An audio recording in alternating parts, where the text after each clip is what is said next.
Assalamualaikum warahmatullahi wabarakatuh. Yang saya hormati Bapak dosen Dr. Insinyur Muhammad Givi F. Givia. Saya Maliatu Fitria. Pada kesempatan ini saya akan menjelaskan tentang e-learning authoring tools. E-learning authoring tools atau alat penulisan e-learning adalah perangkat lunak yang digunakan untuk membuat kursus e-learning. Ada banyak alat penulisan e-learning berbeda di pasaran yang dapat membantu Anda untuk menyusun kursus. Alat-alat ini pun memungkinkan Anda untuk mengembangkan, mengedit, menguji, dan mengatur kursus e-learning Anda. Alat pembuatan beragam, mulai dari aplikasi dasar yang hampir tidak memiliki kurva pembelajaran hingga program perangkat lunak canggih yang melibatkan pengkodean. Dalam pelajaran ini, Anda akan belajar tentang alat authoring Adobe Learning Suite, alat Revit e-learning, screencasting, pengambilan screenshot, dan alat pengembangan interaktivitas. Adapun macam-macam e-learning authoring tools, yang pertama ada Adobe e-learning Suite, sepenuhnya sesuai dengan SCORM dan mencakup perangkat lunak berikut. Ada Adobe Captivate, digunakan untuk membuat demonstrasi perangkat lunak, simulasi, skenario bercabang, kuis acak, screencast, dan podcast.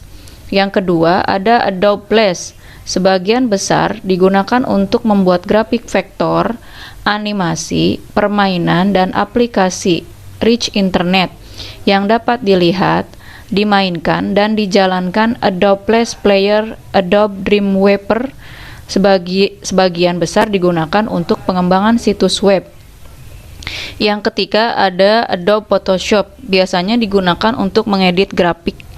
Yang keempat ada Adobe Acrobat, digunakan untuk melihat, membuat, mencetak, mengelola file PDF.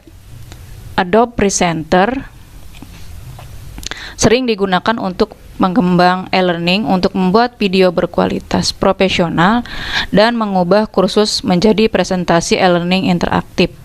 Yang terakhir ada Adobe Audition, digunakan untuk perekaman audio, pengeditan, pencampuran, pemulihan, dan efek. Ada 3 jenis alat penulisan e-learning cepat.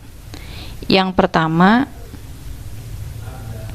alat authoring plugin PowerPoint.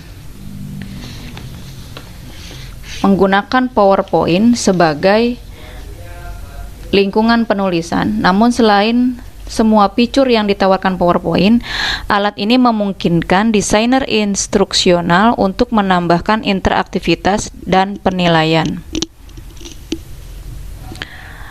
Karena kebanyakan orang sudah familiar dengan PowerPoint, mereka merasa alat ini mudah digunakan. Yang kedua, ada alat authoring desktop. Alat ini menawarkan lebih banyak fleksibilitas untuk desainer e-learning, tetapi pada saat yang sama ada kurva pembelajaran.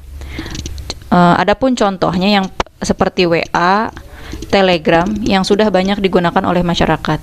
Yang terakhir ada alat authoring berbasis cloud.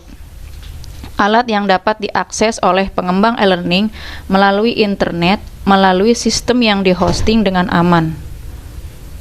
Contohnya ada Google Classroom dan Google Drive.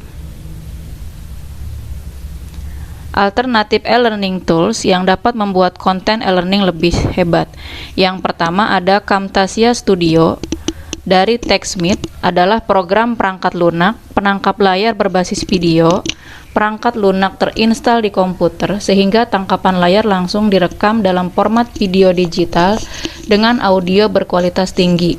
Yang kedua ada Snaggle, adalah alat lain dari TechSmith. Alat penangkap layar ini memungkinkan desainer instruksional untuk membuat gambar, video, presentasi, tutorial, dan dokumen pelatihan yang sangat menarik. Snaggle sangat berguna untuk mengembangkan pelatihan teknis. Yang terakhir ada Raptivity, adalah alat yang memungkinkan desainer e-learning membuat berbagai interaksi pembelajaran yang dapat mereka terbitkan sebagai file. Mungkin cukup sekian dari saya. Wassalamualaikum warahmatullahi wabarakatuh.